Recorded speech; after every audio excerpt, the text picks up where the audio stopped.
بسم اللہ الرحمن الرحیم. براق ڈیجیٹل میں خوش آمدید. میں ہوں عبدالغنی کاکڑ. ناظرین، ایک اہم ڈیولپمنٹ جو سامنے آئی ہے وہ یہ ہے کہ پاکستان نے اپنے سیکیورٹی کے لیے جو اقدامات کیے ہیں ان کے بڑے دوررس نتائج سامنے آ رہے ہیں. اور اسی طرح پھر ایک اور ڈیولپمنٹ یہ ہے کہ CTD نے وہاں پہ سندھ میں ایک بڑی اہم کارروائی کی ہے. اس کارروائی کے دوران سندھو دیش ریولوشنری آرمی ایک دہشت گرد تنظیم جو کہ براس نامی دہشت گرد تنظیم جو ایک اتحاد ہے دہشت گرد تنظیموں کا، اس کا وہ حصہ ہے. اس کے دو بڑے اہم جو سسپیکٹس ہیں وہ گرفتار کیے ہیں. یہ بہت زیادہ مطلوب تھے دہشت گردی کے مختلف واقعات میں. اور پھر ہم بات کریں گے آج کے پوڈ کاسٹ میں بلوچستان کے حوالے سے کہ ہمارے جو سیاسی نمائندے ہیں جو مختلف جماعتوں سے انتخاب میں انہوں نے حصہ لیا، اور جب وہ کامیاب ہوئے تو انہوں نے اپنے حلقوں میں کس حد تک ڈیلیور کیا ہے، اور جو خدشات سامنے آ رہے ہیں عوامی خدشات، خاص کر اس حوالے سے کہ ان کے درمیان اور عوام کے درمیان جو دوریاں ہیں وہ کیوں پیدا ہو رہی ہیں. آیا یہ دوریاں عوامی نمائندوں کی جانب سے پیدا کی گئی ہیں یا کچھ اور ریزنز ہیں؟ اس کا ہم کچھ کوشش کریں گے کہ احاطہ کریں اور آپ کی خدمت میں جو حقائق ہیں وہ سامنے لائیں. تو اس تسلسل میں بات کرنے کے لیے آج ہمارے ساتھ اسٹوڈیوز میں موجود ہیں سلمیٰ خان صاحبہ.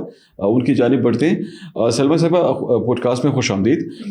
سب سے پہلے تو میں پوچھنا چاہوں گا کہ یہ جو سندھ میں کارروائی ہوئی ہے، بڑی اہم کارروائی ہے CTD کی، کیونکہ سندھو دیش ریولوشنری آرمی نامی یہ جو دہشت گرد تنظیم ہے یہ بھی اب BLA کی طرح اپنی جو ایکٹیویٹیز ہیں وہ بڑھا رہی ہے، اور سندھ میں انہوں نے کئی واقعات کی ذمہ داری بھی قبول کی ہے. اور یہ جو دہشت گردوں کی ایک تنظیم ہے، اتحاد بنایا ہے بلوچستان میں 4 مختلف دہشت گرد تنظیموں کا براس کے نام سے، جسے بلوچ راجی اجوئی سنگر بھی کہا جاتا ہے. تو اس اتحاد میں بھی یہ شامل ہے، یہ تنظیم جس کے یہ 2 اہم سسپیکٹس پکڑے گئے ہیں. آپ اس کارروائی کو کس طرح دیکھتی ہیں؟ بہت شکریہ غنی صاحب. آپ نے دیکھیں ایک چیز ہوتی ہے کہ پاکستان کے لیے اندرونی معاملات کو سمیٹنا یا ان کو قابو کرنا کتنا مشکل ہے یا کتنا آسان ہے. جہاں پہ پاکستان اپنے بارڈر پہ لڑ رہا ہے اپنے دشمن سے، اب دشمن تو نہیں ہے، بھائی ملک ہی تھا، اس نے خود دشمنی آڑ لے لیا تو اس کی وہ اپنی مرضی، وہ جس طرح سے وہ کر رہے ہیں. لیکن دیکھیں بارڈر کی سیکیورٹی اور انٹرنل سیکیورٹی، ایکسٹرنل اور انٹرنل سیکیورٹیز کو دونوں کو ساتھ لے کے چلنا ہوتا ہے، کیونکہ پاکستان ایک مستحکم ملک ہے اور اس کی امن و امان کی بگڑتی ہوئی صورتحال کو قابو کرنے کے لیے جس طرح سیکیورٹی ادارے مسلسل اپنی مطلب ایک اچیومنٹ دکھاتے جا رہے ہیں. اس میں دیکھیں یہ سندھو دیش ریولوشنری آرمی کا جو آپ نے بتایا تھا کہ SRA کے جو 2 دہشت گرد جو انتہائی مطلوب تھے انسداد دہشت گردی کی، اس میں بہت زیادہ ان کے خلاف FIRs تھی، اور وہ تھی جس میں عبدالرحیم کھوسا اور غلام شبیر کی جو گرفتاری ہے، وہ ایک دیکھیں ایک برج ان کو بنایا ہوا ہے جو انہوں نے کلعدم تنظیموں کے درمیان میں ایک کنیکٹیوٹی بنائی ہوئی ہے. یہ وہ کمانڈرز ہوتے ہیں کہ اگر ان کو ہم اسی وقت، جیسے آج یہ لوگ پکڑے گئے ہیں تو کل سے ان کی جو ہونے والی کارروائیاں تھیں وہ رک گئی ہیں. اور کسی حد تک دیکھیں بلوچستان میں تو یہ سرگرم تھے، براس بہت زیادہ ایکٹیو. اور یہ کوارڈینیٹڈ اطلاعات یہ بھی سامنے آئے کہ یہ کوارڈینیٹڈ اسٹریٹجی پہ چل رہے تھے، BLA کے ساتھ یہ باقاعدہ کوارڈینیٹ کر کے مختلف حملوں کی ذمہ داری یہ مختلف دہشت گرد تنظیموں کا مل کے ایک الحاق ہوا تھا، ان کا آپس میں ایک گھٹ جوڑ ہے. اس گھٹ جوڑ میں دیکھیں اب پہلے بلوچستان اس کی لپیٹ میں تھا، خیبر پختونخوا تھا، اب دیکھیں سندھ بھی آ گیا. سندھی دوش کا مطلب یہ ہے کہ یہ سندھ میں بھی اسی طرح کی کارروائیوں میں ملوث تھے، ہیں اور رہیں گے. تو اس طرح کی یہ جو الحاقی اور کلعدم تنظیمیں ہیں، علیحدگی پسند دہشت گرد تنظیمیں ہیں، ان پہ اس طرح کی انٹیلیجنس بیسڈ کارروائیاں کرنا اور ان کی گرفتاری عمل میں آنا پاکستان کے لیے ایک بہت بڑی اچیومنٹ کی بات ہے. ایک کامیاب آپریشن کی بات ہو جاتی ہے اس جگہ میں کہ ہمارے انٹیلیجنس ادارے سوئے ہوئے نہیں ہیں، وہ کام کر رہے ہیں، دن رات کر رہے ہیں محنت. یہ ہمارے عوام کے لیے سننے والی بات ہے کہ ہم لوگ آرام کی نیند سوتے ہیں، ہماری انٹیلیجنس کے ادارے یا ہماری سیکیورٹی فورسز جاگ رہے ہوتے ہیں، ہم ان کی وجہ سے سکون کا سانس لے رہے ہوتے ہیں. اور یہ بہت بڑی کامیابی ہے کہ یہ دونوں انتہائی مطلوب قسم کے جو دہشت گرد ہیں یہ گرفتار ہو چکے ہیں. اچھا سلمیٰ صاحبہ، ابھی بڑھتے ہیں بلوچستان کی جانب. ہمارے صوبے کے اندر ہم نے یہ چیز نوٹ کی ہے کہ جب ایک طرف تو یہ ہم دعوے سنتے ہیں لوگوں کے کہ ہم بہت کچھ کر رہے ہیں، سیاسی نمائندے وہ جب اسمبلی کے فلور پہ بیٹھتے ہیں تو بہت دعوے کرتے رہتے ہیں. ان کی دعووں سے لگتا ایسا ہے کہ شاید انہوں نے